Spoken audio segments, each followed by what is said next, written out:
There are people whose lives never make the headlines, yet their stories carry a light so quiet, it changes everyone it touches. This is the story of Daniel. Every morning, before the city stirred awake, Daniel walked to a small church that stood at the corner of Elm Street. The old wooden door creaked softly as he entered, sunlight spilling through stained glass, painting colors across the worn pews. He would sit in silence for a few moments, eyes closed, hands clasped, not asking for much, just a quiet strength for the day ahead. He was not a priest, not a preacher, just a man who believed that goodness should be practiced, not preached. After prayer, he would step out into the cool air, nod to the shopkeepers, smile at the children running to school, and make his way to the community center where he worked as an assistant. He wasn't rich. He didn't have power. But he had something rare, the ability to listen. Every day, people came to him with their problems. A single mother worried about her rent. An old man who had no one left to talk to. A teenager caught stealing groceries. Daniel never judged. He simply listened, and somehow people left feeling lighter. He had a quiet rule. If I can't change their situation, I can still change the way they feel for a moment. And that rule made him a pillar of peace in that neighborhood. One evening, as he was locking up the center, a young man named Leo burst in, angry, desperate. His eyes were wild. "I'm done," Leo shouted. "Everyone talks about justice, faith, forgiveness, but the world doesn't care. People like me never get a chance."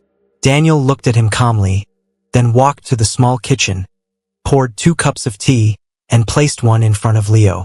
"Sit," he said softly. "You're safe here." Leo hesitated, then sat.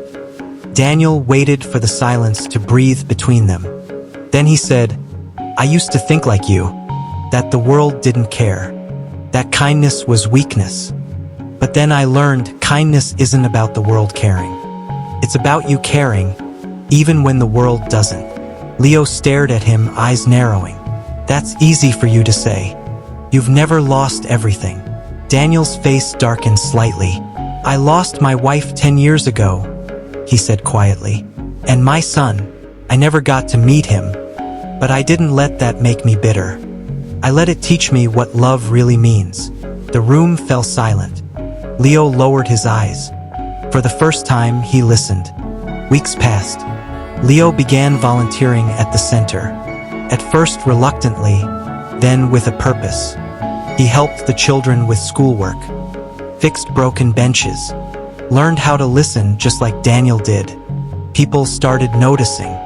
The same young man who once screamed that the world was cruel, now smiled at strangers and carried groceries for elders. Daniel watched quietly, never taking credit. To him, this was worship. One Sunday morning, as church bells rang across the city, Daniel walked again to the same pew he had sat on for years.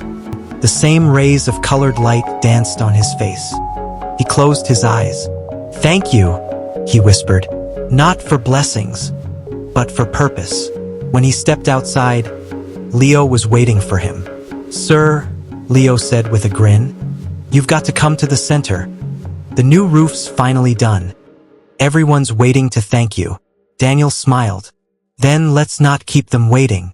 That afternoon, as laughter filled the air, Daniel stood in the middle of the crowd. Children ran around. Old men played chess in the corner. Women cooked in the open kitchen.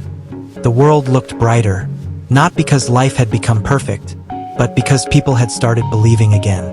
Leo raised his glass. To Daniel, the man who taught us that faith isn't only found in prayer, but in action. Everyone clapped and cheered. Daniel laughed, a little embarrassed. "No," he said, "not to me. To all of you. Because what's faith without community? What's prayer without compassion?" There was silence. Then applause again, louder, fuller. Not for Daniel, but for what he had built among them. As the sun dipped low, Daniel walked home, his shadow stretching long behind him. The streets glowed under golden light. He passed the same church, paused at its door, and smiled. Inside, candles flickered. their flames small but steady. He thought about all the people he'd met, all the lives quietly changed by a little patience, a little kindness. And then he realized something. Faith had never left that old church. It had simply followed him into every word, every gesture, every moment he'd shared. Years later, after Daniel was gone, the church bells still rang every morning. And in the community center, a small plaque hung by the entrance. It read, "True worship is not how you pray, but how you treat the people who cross your path." Beneath it, Leo's signature, now the head of the center. Every Sunday, he sat in the same pew where Daniel once prayed. And sometimes, when the morning light poured through the glass, he swore he could still see Daniel's shadow sitting quietly, smiling, as if to say, "Keep going. You're doing just fine."